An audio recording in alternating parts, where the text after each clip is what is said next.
All right, in this episode, we talk about, is the catching arm path different than the pitching arm path? And what are good and bad breaking balls?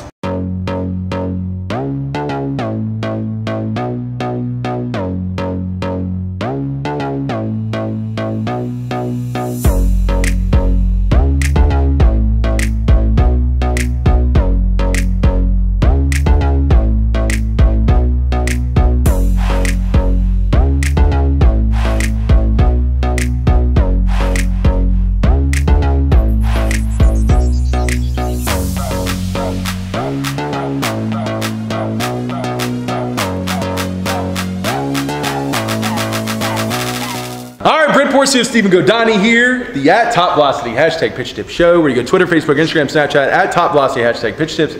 Ask your question, we answer it on the show. What are we doing right now? We've been doing a lot of stuff on Snapchat still? Well, Snapchat we've kind of slowed down because of Mardi Gras, but oh yeah, Mardi Gras threw it all off, and this guy had too much fun, so he looks like a zombie. I'm a little thrown off. So we're recovering from that. If you haven't already, go on to TopVelocity.net/Houston. I'm gonna be at Houston, February 20th to 21st. The Zone Legends Premier Baseball. Also too, we've got 3X Velocity camps coming up. So get onto those 3X Velocity camps. We've got also too, I'm coming to Long Beach, March 26th for 3X Velocity Clinic. Do that. Season's getting ready, guys. Get excited. We're excited to watch you know, a lot of guys this year. Bob Wheatley, right? Mm-hmm. Watch Bob Wheatley. Can I say who you're with now, Bob Wheatley? Yeah. Bob Wheatley with the Cardinals. We're excited to watch David Artsman now with the Blue Jays. We're excited to watch Steven with, who are you playing with this year? Yeah, you know. The Giants? The Giants. Which is finally got picked up. It's a dream come true. Got a few people I want to thank. And Derek, who are you playing with this year? Who? Oh, you're going to Japan? Japanese league. All right, nice. All right, man. Exciting year. They pay well. Exciting year. All right, so let's get started. What's the question for today? Potato asks, playing catcher affect my arm path angle for pitching? No, not really. You know, a lot of guys use catchers like as a short release and the whole short thing, and you know, the arm path is very similar. Of course, with pitching, you can get a long arm. So because catchers coming out of their pop-ups, they're quickly into their throw, and a pitcher is taking time loading and building their stride. They can take time to build momentum. A catcher can't, because the speed, you know, the time to the bag is so important. So they do have to be quick to get to the cock position, but they get to the same cock position as a pitcher. They just get there quickly, so it looks like a short arm. All right, but in a pitching, because you can take the time, I can do like David Artsman and extend my arm and go all the way back and up. But once I land, I still get to the same cock position, you know, as a catcher would. You know, catchers maybe be more inside their elbow. You could argue that. I don't even know the studies on that. We need to see if they're more inside their elbow than pitchers. I've never even seen that study.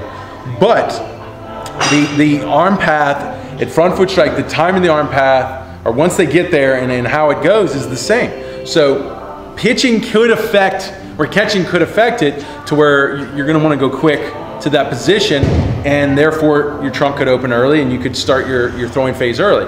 So in a way that could affect it. But if you understand the difference, pitching, I can take longer, so I can go through a longer arm path to arm cocking. And in catching, I don't have that time. If you understand the difference, I really believe it won't mess it up. So if you're just clueless to, hey, why do I feel so slow now that I've been pitching, or other way around, why do I feel so fast to start my arm path coming from catching to pitching? It's because you didn't understand what is difference, or what's the difference. Now you have more time on the mound, so you don't have to get up so quick like you do as a catcher. So you would have to make that little change and you should be fine. So yeah, it could affect you. It could really change things for you.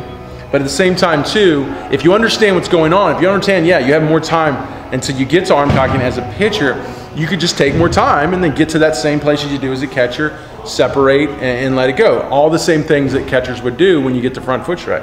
Anything you want to add? Oh, that was good. All right, cool. Next question. TJ asks, can you guys do a video on the good and bad breaking balls to throw? All right, good and bad breaking balls.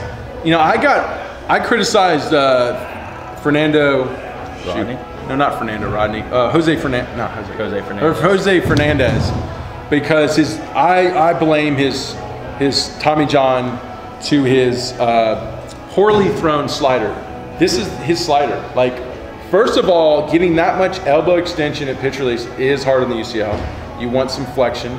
And then from this position, you're gonna have to pull hard into flexion, which would, to me, there's no studies on that. Actually, I think there might be studies on that, would exaggerate torque. So yeah, this kind of, you know, extended sidearm hooked slider to me is horrible for the arm, especially if you're Fernandez throwing upper 90s, right? Never recommend that. David even talked about it in a few episodes back. You know, there should be no pronation, supination in the release of the pitch. None of this. Now we do a little bit of that in a circle change, but sliders, everything should be pulled down. You know, even curveballs should be more here. Nothing going this way, which what is gonna happen is, we know early pronation releases the stress on the elbow. So if I'm trying to create more supination, then I'm gonna delay pronation, yes, and then I exaggerate the loads on the elbow. But if thrown correctly, which is gonna be more flexion, not in an extended elbow position, and not in a sidearm position, is gonna be healthier as opposed to a lot of supination, really more supination. Pronation, early pronation is fine. So if you're trying to early pronate anything, your elbow's gonna be fine. But any supination in your throws, hooking, curveballs, sliders, whatever, that would be horrible. That's really bad for the arm. So we've got to avoid that and just getting more pressure and more, you know, flexion or extension through the ball as opposed to around the ball. I don't know, does that make sense? Anything you want to add? Well, I mean, I would just say, like, I threw a curveball, but it was like kind of just an average pitch for me. So mine was like a splitter was my best one, and that one's a really safe breaking pitch that you can throw that has a lot of movement on it and stuff. So if you're having problems with you know, slider or curveball that's hurting your arm or something, maybe learn an effective change up or a split piece, something like that. Yeah, so anything, like I said, on top of the ball, fingers on top of the ball, through the ball, extending through the ball is gonna be a lot healthier than anything trying to get around the ball. I would never recommend any, you know, more supination or prolonged supination on the ball, delaying early pronation, which is what protects the elbow. So look at all your pitches. If they're delaying pronation, they're gonna be hard on your arm. So it's not saying that curveballs are bad, it's not saying all that, even though my advice is that you throw as much straight stuff, hard stuff, as you can, and then only bring in the breaking stuff. Try to do it as late in your career as possible. Because I always say, look at someone like Bartolo Colon. You know, what is he, 15 years, 20 years? He's 15 years old? No, it's like 20-year career. I have 15. He's almost like at a 20-year career. Am I wrong? He's at like 19 or something? Yeah, he's been around for a while. And he still throws 80% fastballs. So it's like, if you want to have a 20-year career in Major League Baseball throwing 80% fastballs, should you be throwing 60% fastballs in high school?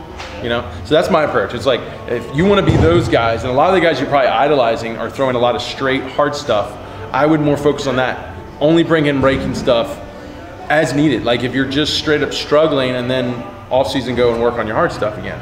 And like I said, obviously no delaying pronation would protect the elbow. Good question. If you have a question, go to Twitter, Facebook, Instagram, Snapchat at TopVelocity. Hashtag pitch tips, ask your question, we answer on the show. Guys, come down to the 2x3x camps coming up.